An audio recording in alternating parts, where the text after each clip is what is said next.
Bismillahirrahmanirrahim. Assalamualaikum warahmatullahi wabarakatuh.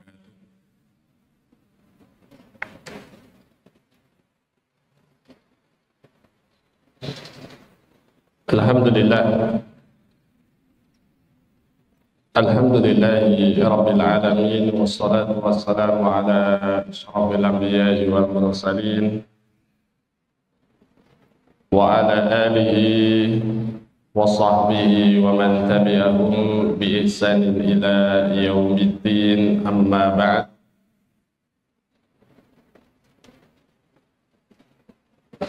Segala puji marilah senantiasa kita panjatkan kehadirat Allah Subhanahu wa taala atas berbagai limpahan nikmat yang Allah taala karuniakan kepada kita semuanya, sehingga di pagi hari yang alhamdulillah Allah taala berikan kecerahan sebagaimana hari ini kita berkumpul di salah satu rumahnya Allah Subhanahu wa taala dalam rangka untuk berthalabul ilmi, sekaligus bagi wali santri ini kesempatan untuk bertemu dengan ananda tercinta, dan hal ini memang kita kolaborasikan agar ada kebaikan-kebaikan di dalamnya. Di antaranya adalah agar bisa saling mensinergikan antara apa yang menjadi tujuan dari Pondok Pesantren Hamalatul Quran dengan semua wali santri, dan juga secara umum kajian ini dibuka untuk semua yang menghendaki untuk hadir dari kalangan masyarakat, maka kami persilahkan. Salawat kemudian salam semoga senantiasa terlimpahkan kepada Nabi Muhammad sallallahu alaihi wasallam, kepada keluarga beliau, sahabat-sahabat beliau, dan kepada siapa saja yang senantiasa mengikuti sunnah-sunnah beliau, mengamalkan kemudian mendakwahkan hingga akhir zaman nanti. Bapak Ibu yang dirahmati oleh Allah Subhanahu wa taala, tema kita pada kesempatan kali ini adalah muhasabah diri. Muhasabah untuk diri kita sendiri. Dan yang namanya muhasabah adalah menghitung-hitung. Menghitung-hitung. Sebuah analogi, perumpamaan, manusia itu dia rela menghitung, berpusing-pusing untuk apa yang dia inginkan berupa duniawi. Maka orang yang dia berdagang, dia pasti setiap hari itu pengen untuk menghitung sebenarnya dia itu mendapat keuntungan berapa. Atau kemudian kalau rugi, itu rugi berapa. Nah, ini urusan duniawi, urusan dunia kita, dan setiap hari seperti itu. Ya, akan jarang kita temukan pedagang kok dia itu bahasa Jawanya itu leleh luweh. Jadi terserah ini mau untung mau rugi, pokoknya saya jalan. Itu nampaknya mustahil. Maka dia akan berupaya selalu menghitung-hitung berapa yang dia dapatkan, atau kalaupun rugi berapa. Semestinya kita terhadap akhirat kita, terhadap kehidupan yang dijanjikan kepada kita, hidup yang hakiki, hidup yang abadi, tidak ada lagi kematian di dalamnya. Dan pilihan berikutnya adalah neraka. yang kekal di dalamnya selama-lamanya bagi orang kafir yang tidak punya iman kepada Allah Ta'ala. Maka semestinya kita itu harus lebih giat lagi, lebih perhatian lagi, lebih muhasabah lagi, lebih menghitung-hitung lagi dari sekedar keuntungan yang kita dapatkan di dunia ini. Bapak Ibu yang dirahmati oleh Allah Subhanahu wa Ta'ala, dan ketahuilah yang namanya muhasabah diri itu adalah obat bagi jiwa yang dia dikuasai ammarah, yakni an-nafsul ammarah, yang senantiasa memerintahkan kepada keburukan. Di antara obatnya hati yang dikuasai oleh keinginan-keinginan hawa nafsu adalah muhasabah.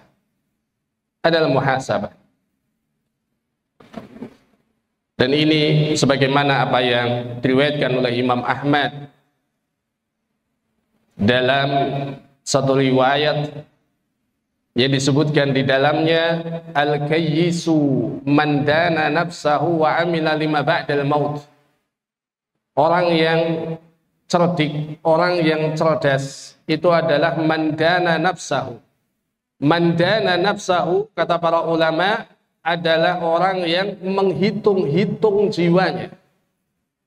Orang yang senantiasa menghitung-hitung, senantiasa bermuhasabah terhadap jiwanya. Dan wa amila lima ba'dal maut, dan beramal untuk setelah matinya. Itu adalah orang yang cerdas. Orang yang cerdas. Maka kebalikannya, orang yang tidak pernah menghitung-hitung hidupnya.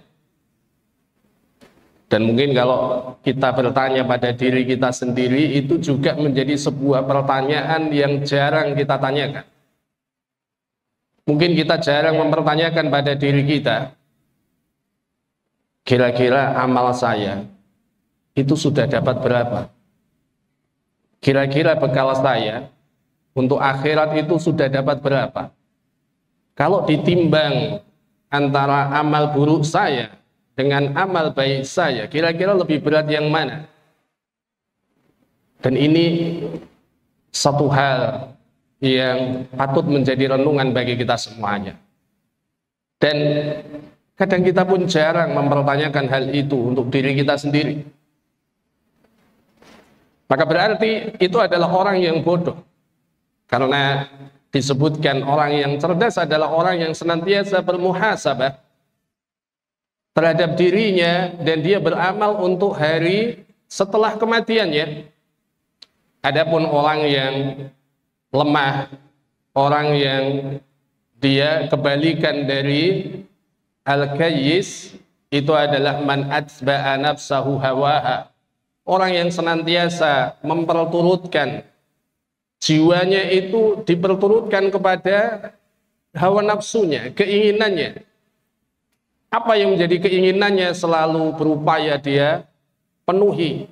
Apa yang menjadi kepinginannya selalu berupaya dia raih untuk dunia ini, tanpa kemudian dia pilih-pilih. Pokoknya apa yang dia ingini, ya akan dia gapai. Dia terturutkan jiwanya kepada keinginannya, keinginan jiwa, hawa nafsu. Kemudian setelahnya watamanna 'alallahi, dan dia berangan-angan agar Allah Subhanahu wa Ta'ala nantinya mengampuninya. Kalaupun saya melakukan dosa, kan Allah itu Maha Pengampun lagi Maha Penyayang.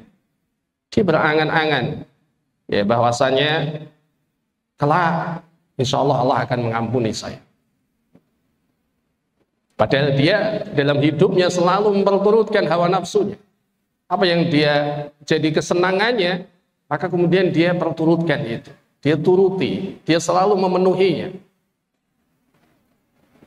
Nah, jamaah yang dirahmati oleh Allah Subhanahu wa Ta'ala, Umar bin Al-Khattab radhiyallahu anhu, beliau pernah berpesan untuk kita semuanya, hasibu anfusakum qabla an tuhasab. Hisablah diri kalian, hitung-hitunglah diri kalian sebelum kalian dihitung. sebelum kalian dihisab nanti di hari kiamat. Dan wazinu anfusakum qabla an tuzan, dan timbanglah diri kalian sebelum kalian nanti ditimbang. Sebelum nanti ditimbang, timbanglah dulu. Timbanglah dulu. Fa innahu ahwanu alaikum fil hisabi ghadan an tuhasibu anfusakumul yawma. Maka sesungguhnya akan lebih ringan bagi kalian dalam masalah hisab kelak. Besok di hari kiamat, hisab itu akan lebih ringan jika kalian mau menghisab, mau menghitung diri kalian sendiri pada hari ini. Jadi kita hitung, itu akan lebih meringankan hisab kita nanti di hari kiamat. Nah, Bapak Ibu yang dirahmati oleh Allah Subhanahu wa taala. Seorang mukmin itu, kata Al-Hasan, seorang mukmin itu adalah orang yang dia menjadi pemimpin untuk dirinya sendiri. Orang mukmin itu kan memang dia memimpin untuk dirinya sendiri. Dia mukhayyar. Dia orang yang merdeka. Dia bisa memilih, dan disitulah letak kepemimpinannya. Bahwa memang dunia ini adalah penjara bagi orang yang beriman, karena hidup mereka itu diatur oleh Allah Subhanahu wa taala dengan Al-Qur'an. Hidup mereka itu diatur oleh Allah Subhanahu wa taala dengan Al-Qur'an. Dan itu sebagai ujian bagi mereka. Adanya Allah taala membuat aturan di dalam Al-Qur'an itu sebagai ujian bagi mereka.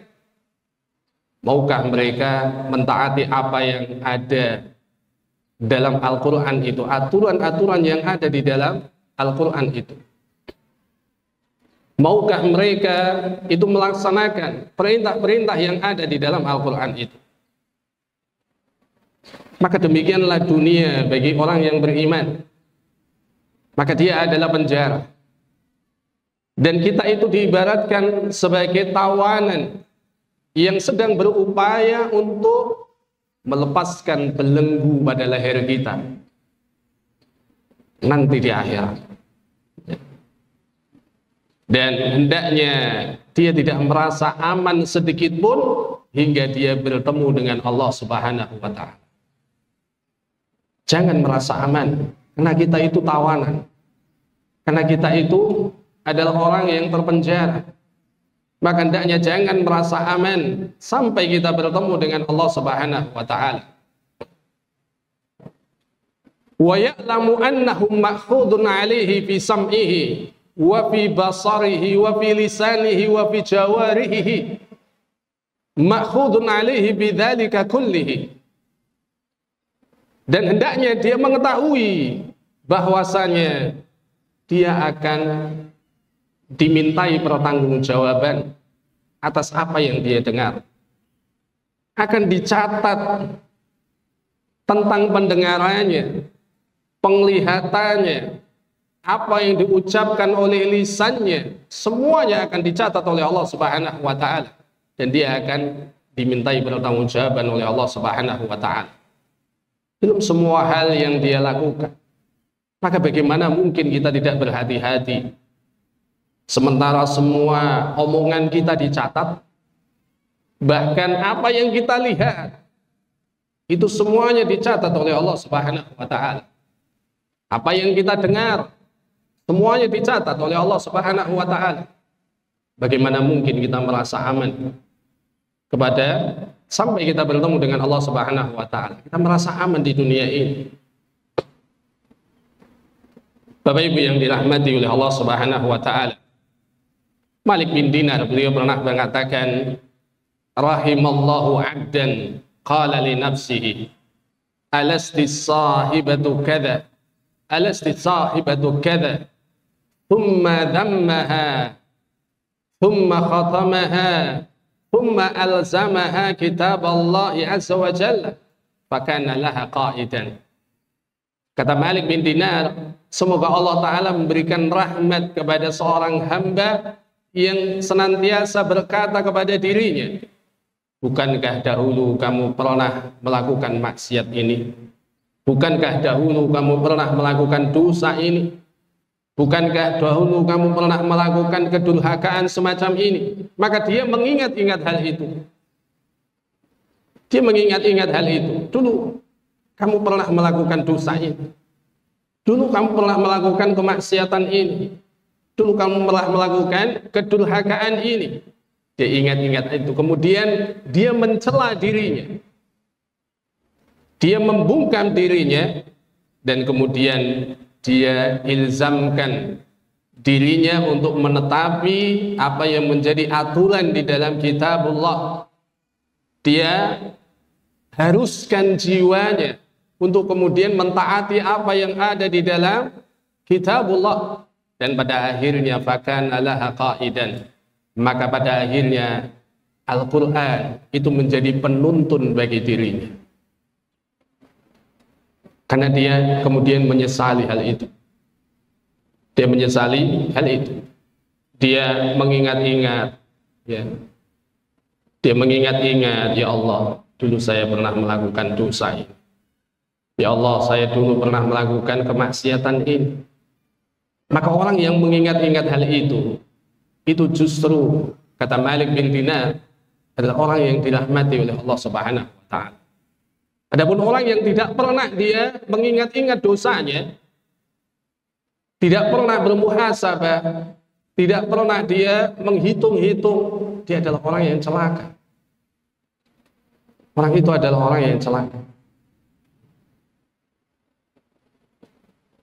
Bapak Ibu yang dirahmati oleh Allah Subhanahu wa ta'ala.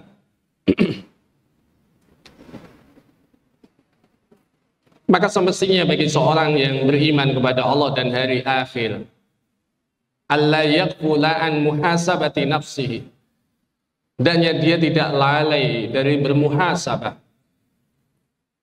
tidak lalai dari bermuhasabah untuk dirinya, wa tatyiqi 'alaiha, dan dia senantiasa menekan jiwanya. Dia senantiasa menekan jiwanya. Dan hendaknya masing-masing dari kita itu merasa bahwasannya kullu nafsin min anfasil umuri jauharatun nafsiyatun yumkinu an yastariya biha kanzan minal kunusi la yatanaha na'imuhu abadal abadi. Maka hendaknya masing-masing dari kita itu merasa bahwasanya setiap hembusan nafas kita itu adalah satu hal yang sangat berharga. Setiap hembusan nafas bahkan itu adalah satu hal yang sangat berharga, yang dengannya kita bisa membeli simpanan yang sangat besar. Simpanan yang sangat besar, yang tidak berujung kenikmatannya selama-lamanya. Maka orang yang beriman itu semestinya merasa bahwa setiap hembusan nafasnya itu adalah satu hal yang sangat berharga. Dia tidak akan mensia-siakan hal itu, kemudian dia tidak akan membuang hal itu begitu saja, tapi dia berupaya untuk kemudian menggunakan hal itu untuk meraih kenikmatan yang abadi selama-lamanya, yaitu kenikmatan akhirat. Orang yang tidak pernah bermuhasabah, ya tentu saja dia tidak akan pernah merasa demikian. Waktu demi waktu dia lalui begitu saja, tanpa kemudian dia berpikir bahwasanya, oh ini waktu itu sangat berharga. Sangat berharga bagi orang yang beriman itu. Bahkan sedetik pun itu bisa menjadikan dia itu diampuni oleh Allah Subhanahu wa ta'ala dengan taubatnya. Dengan taubatnya. Ya. Bukankah tidak perlu lama manusia itu untuk mengungkapkan taubatnya kepada Allah Subhanahu wa ta'ala? Bukankah satu detik saja itu sangat berharga? Orang kehilangan satu detik, dia kehilangan kesempatan untuk bertobat kepada Allah Subhanahu wa ta'ala. Orang kehilangan satu detik, satu hembusan nafasnya, Dia kehilangan kesempatan untuk meraih surganya Allah Ta'ala yang begitu besar, meraih kenikmatan yang sangat besar, ketika dia kemudian melalaikan apa yang menjadi nikmat besar ini. Nah, Bapak Ibu yang dirahmati oleh Allah Subhanahu wa Ta'ala, maka mensia-siakan hal itu, atau justru awistira'u sahibiha biha ma yajlibu halakahu khusranun azim. Mensia-siakan hal itu, atau justru dengan satu detik itu, dengan satu hembusan nafas itu, seseorang itu justru kemudian membeli sesuatu yang dengannya kemudian akan membinasakan dirinya. Dengan satu detik itu dia pilih memalingkan pandangannya, contohnya, kepada sesuatu yang diharamkan oleh Allah Subhanahu wa Ta'ala. Bukankah hal itu kemudian menjadikan kebinasaan bagi dirinya? Tapi satu detik itu pula, satu hembusan nafas itu pula, ketika dia palingkan pandangannya kepada kitabullah, kepada Al-Quran, maka dia akan mendapatkan keutamaan yang sangat besar. Nah, orang yang justru dia memilih menggunakan kesempatan itu dalam rangka untuk melakukan satu perbuatan yang dengannya dirinya akan binasa, itu adalah sebuah kerugian yang sangat besar. La yusmahu bimithlihi illa ajhalun nasi wa amhaqahum wa aqalluhum aqlan. Dan tidaklah diberi toleransi dengan hal itu, artinya hal itu mustahil dilakukan kecuali oleh orang yang paling bodoh, orang yang paling dungu, orang yang akalnya paling sedikit. Ketika dia mensia-siakan kesempatan, karena dia tahu bahwasanya dengan 1 detik, 2 detik, 3 detik, dia bisa meraih keutamaan Allah Subhanahu wa Ta'ala yang sangat besar. Tapi dia lebih memilih kemudian dengan waktu itu sesuatu yang membinasakan dirinya. Na'udzubillahi tsumma na'udzubillah. Bapak Ibu yang dirahmati oleh Allah Subhanahu wa Ta'ala, hendaknya kita ingat hari di mana akan ditampakkannya semua kesalahan-kesalahan manusia, yaitu yaumut taghabun, hari kiamat. Hari di mana nanti akan ditampakkan semua kesalahan-kesalahan manusia. Maka Allah Ta'ala berfirman, yauma tajidu kullu nafsin ma amilat min khairin muhdara wa ma amilat min su'in tawaddu law anna bainaha wa bainahu amadan ba'ida. Pada hari di mana setiap jiwa, maka dia akan mendapatkan apa yang sudah dia amalkan berupa kebaikan, akan dihadirkan di hadapannya, akan dihadirkan pada dirinya.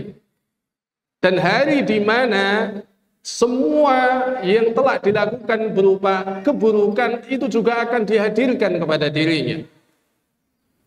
Maka ketahuilah ketika itu manusia itu akan berharap antara dirinya dengan waktu itu ada jarak yang sangat jauh sekali.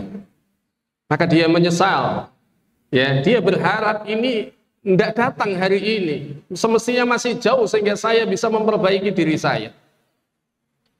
Maka jangan sampai penyesalan itu terjadi. Jangan sampai penyesalan itu terjadi pada diri kita. Yang menyesal ketika hari itu tidak ada gunanya, tidak ada faedahnya. Menyesal yang ada faedahnya itu adalah menyesal ketika dia masih hidup, hingga kemudian dari penyesalan itu lahirlah taubat kepada Allah Subhanahu wa Ta'ala. Adapun menyesal ketika amal sudah dihadirkan kepada diri kita, sudah ditampakkan kepada diri kita, maka itu penyesalan yang tidak ada manfaatnya, tidak ada gunanya. Maka dia hanya akan bisa punya harapan, angan-angan yang tidak mungkin terjadi. Antara dia dengan waktu itu ada jarak yang sangat jauh. Bapak Ibu yang dirahmati oleh Allah Subhanahu wa taala. Kemudian muhasabatun nafsi. Muhasabah diri itu ada dua. Pertama adalah sebelum dia berbuat, sebelum dia bertindak atau beramal. Dan yang kedua muhasabah setelah dia beramal. Muhasabah setelah dia beramal. Adapun jenis yang pertama, muhasabah sebelum dia bertindak, sebelum dia beramal. Fahuwa an yaqifa 'inda awwali hammihi wa iradatihi wa la yubadiru bil amali hatta yatabayyana lahu rujhanuhu 'ala tarkihi.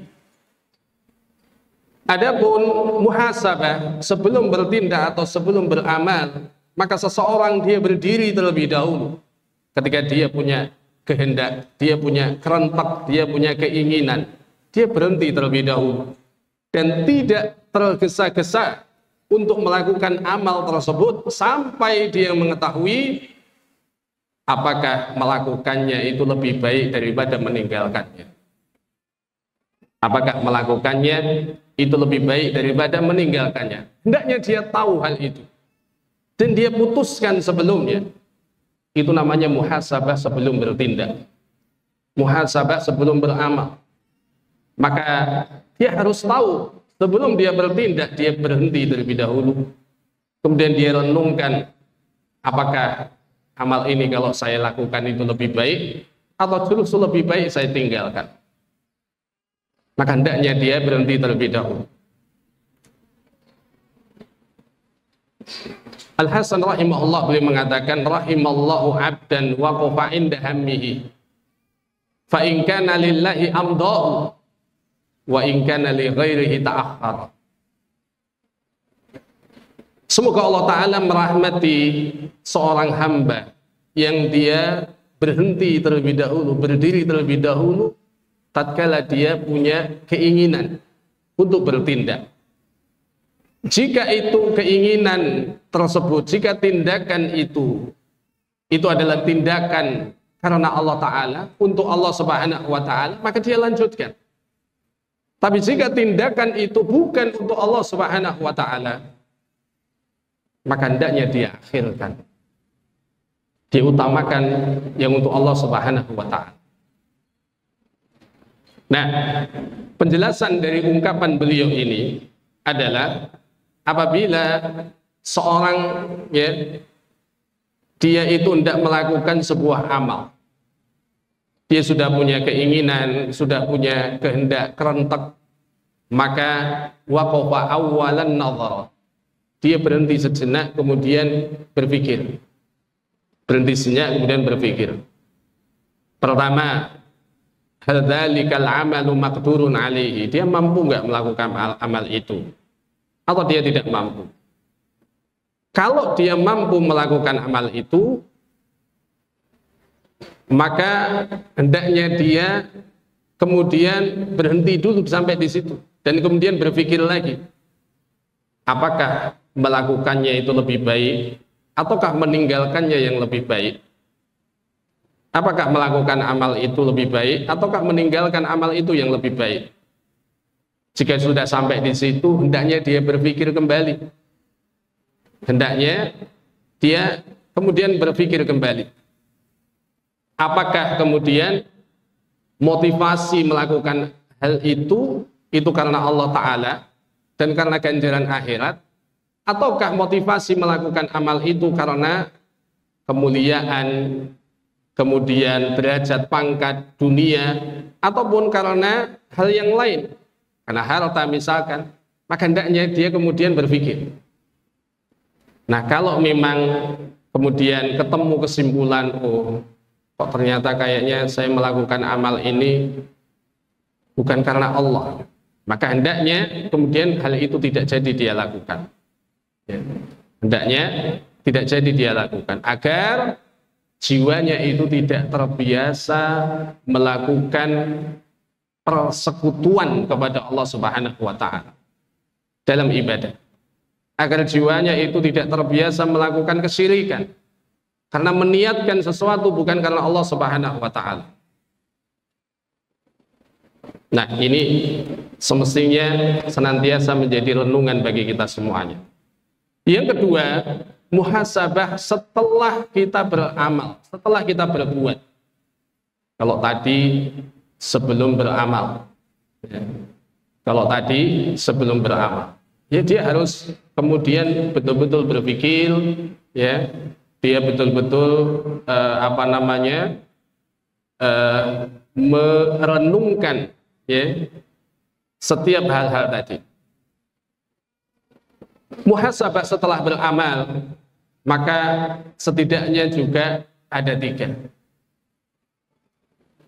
Pertama adalah muhasabah atas ketaatan yang di dalamnya tidak terpenuhi haknya Allah Subhanahu wa Ta'ala.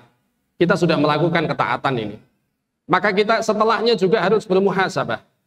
Apakah ketaatan ini, dalam ketaatan ini hak-haknya Allah Ta'ala itu betul-betul terpenuhi? Apakah dalam ketaatan ini hak-haknya Allah Ta'ala itu betul-betul terpenuhi? Ya, maka harus kita muhasabah. Harus kita hitung-hitung, oh alhamdulillah terpenuhi. Kalau tidak, maka kemudian kita berintrospeksi bahwa ke depan semestinya hak-hak Allah Ta'ala dalam setiap ketaatan itu saya penuhi. Dan ada banyak hak-haknya Allah Ta'ala dalam ketaatan itu. Di antaranya adalah ikhlas. Itu haknya Allah Ta'ala dalam ketaatan. Ya. Kemudian harus mutaba'ah, ya, mengikuti apa yang menjadi tuntunan dari Rasulullah SAW dalam beramal. Harus ada nasihat untuk Allah, kemudian harus memperlihatkan ihsan, juga memperlihatkan karunia dari Allah Subhanahu wa Ta'ala. Ya. Dan kemudian juga hendaknya dia melihat apakah amalnya tadi itu, ya, sudah optimal atau belum terkait dengan semua hal yang sudah disebutkan. Hak-haknya tadi dalam keikhlasan sudah optimal atau belum, dalam mutabaahnya, ya, dalam hal-hal yang lain apakah ini sudah terpenuhi atau belum.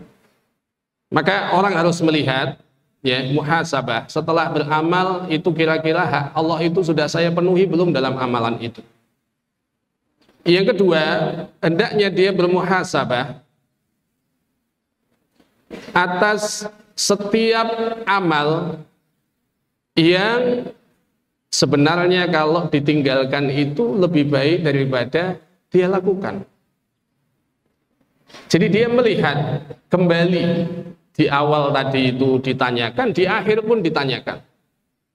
Ini kalau seandainya saya meninggalkannya, apakah ini lebih baik atau tidak? Atau justru ini saya dawamkan, saya lakukan terus-menerus, maka itu lebih baik. Dan muhasabah yang ketiga adalah dia muhasabah kepada dirinya, muhasabah kepada jiwanya, ala amrin mubahin lima fa'ala.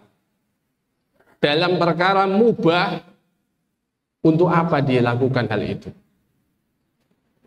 Dalam perkara yang mubah. Jadi muhasabah itu bahkan untuk perkara yang mubah, itu pun hendaknya kita bermuhasabah. Dalam perkara yang mubah. Perkara yang mubah, bahkan mubah itu kan hal yang boleh sebenarnya dilakukan. Nalar kita itu kemudian akan mengatakan kadang-kadang, lah untuk apa saya muhasabah untuk perkara yang mubah? Itu kan hal yang boleh. Tapi ketahuilah bahwasanya para ulama mengatakan hal yang mubah itu sebenarnya dia tidak murni mubah.